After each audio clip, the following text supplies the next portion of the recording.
Not that long ago, the Dallas Mavericks win the NBA Finals. They were a couple of wins away from winning an NBA title. And now, as we're going into this next NBA season, it feels like everybody's just forgotten about them. And I kind of get it. I mean, it is a little bit strange that a team that was as successful as the Mavs were after the trade deadline last year, and that made this great postseason run and made it all the way to the finals, made as many roster changes as they did this offseason. That's definitely strange. And there's definitely an argument to be made here that these additions that they made, they just changed things for the sake of changing things. And when you think about where this Dallas roster is at now compared to where it was at a year ago before the season started and all the massive changes they've undergone, it's kind of hard to wrap your head around everything that's changed with this group. And the real question is, did they actually get better through all of that, or did they just change some pieces around? The main guys that they lost this offseason were Derrick Jones and Josh Green. Tim Hardaway was also in there, but you never really knew what you were going to get from him, and by the time the postseason rolled around and they were really going through their run, Tim Hardaway wasn't playing a ton. Derrick Jones and Josh Green were. Derrick Jones specifically, who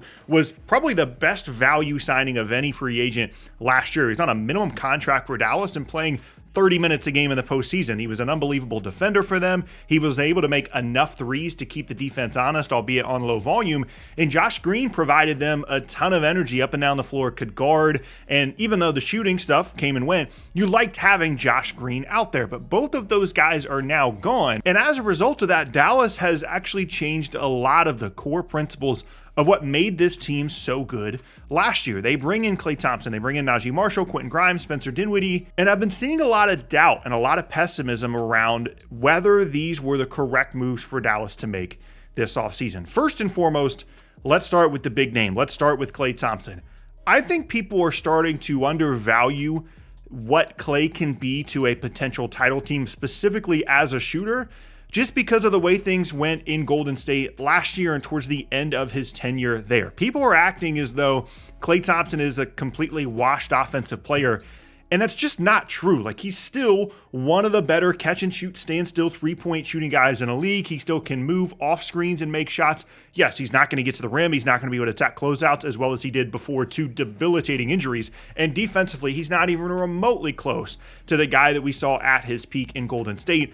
But I don't think that's what Dallas brought him in for. I think Dallas looked at their team last offseason and thought, okay, can we maintain this defensive structure? Can we lose some of these pieces like Derrick Jones and Josh Green, still be good enough defensively and add more spacing? Because the dirty little secret about that Dallas team, especially as the postseason went along, was they weren't shooting the ball particularly well from three. Luka was getting into his step backs. Kyrie was going to shoot some threes. PJ Washington would shoot the ball well, especially in that series against OKC. But overall, up and down the roster, they didn't have a lot of high-volume three-point shooting guys, or at least guys that you would want to be shooting a ton of threes. And around a backcourt of Luka and Kyrie, you need those kinds of floor spacers. It's great to have defensive, versatile players like Derrick Jones, Josh Green out there, but you still need guys that are going to make shots. And that was one of the issues with Dallas at times in the postseason. They would have games where they would shoot above their average from three and they would look awesome, but there would be other games where they just wouldn't shoot it well, and that made things so much more difficult on Kyrie and Luka. And that, to me,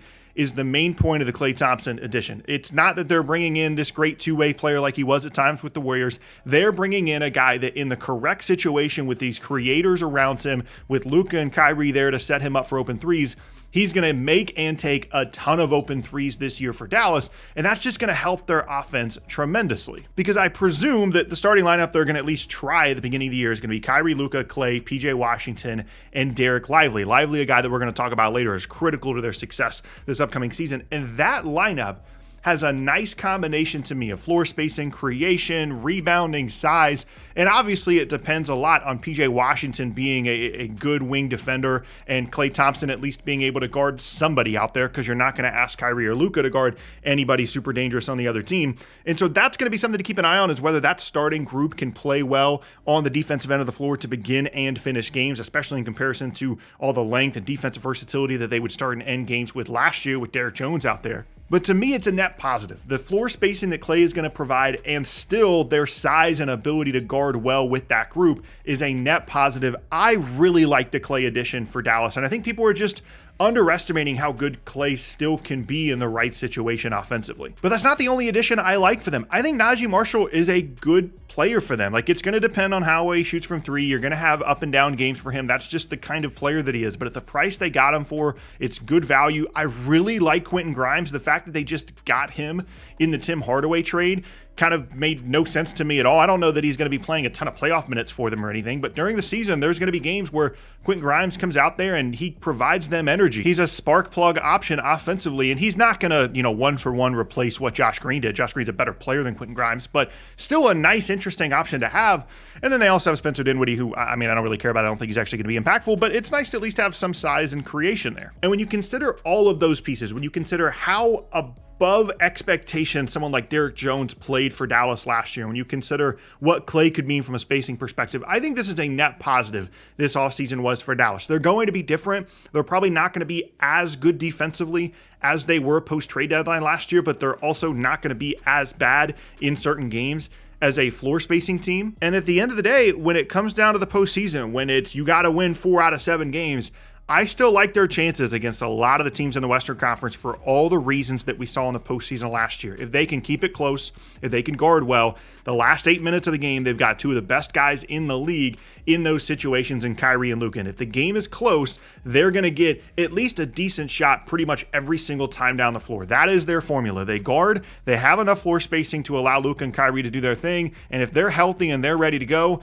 it's going to be tough to beat them in any kind of close game playoff format. And so I'm hopeful that during the regular season, they try some different things. They lean into a little bit more, Derek Lively stuff in the short roll, allowing him to be a little bit more of a playmaker at times, maybe off the roll. I'm interested in that. I'm interested in some extra Quentin Grimes minutes throughout the year, having some of these younger guys play as well, just to get Kyrie and Luka healthy into the postseason. Luka was not healthy at all for most of the playoffs last year, and if he is, this is a Dallas team that absolutely can still contend to make the finals. I totally understand if you have reservations about some of the changes that they made, and if there's some pessimism around this team going into the season that maybe they didn't get better, and in some ways, some people are arguing they actually got worse because of the defensive downgrade of some of these additions and subtractions. But to me, the personnel is still good enough to be a really good defense. Jason Kidd has proved himself to be a good defensive coach over the years, and their formula remains the same, just with better floor spacing. The only downside to any of that is that this is still a pretty small sample size for this Dallas team, because they made all the changes at the trade deadline last year,